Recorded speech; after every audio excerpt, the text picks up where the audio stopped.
तू सारा पोखर में स्नान करना जा। अच्छा हो बेटा दूरा पर चौखट पोखर खन देवो। अच्छा काटे काटे हम अपनी जमनी अशोक बेल वृक्ष गाछ रोप देवे। हाँ बीच में बउआ चंदन के जाथ रोप देवे। अच्छा बउआ रच रच के चारू बगल के घाट बना देवे।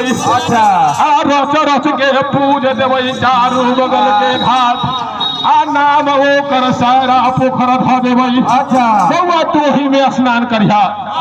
लेकिन बाबू कारिक महाराज कह गए मैया हम ना चाहे में जे कोइया के पोनिया गे मैया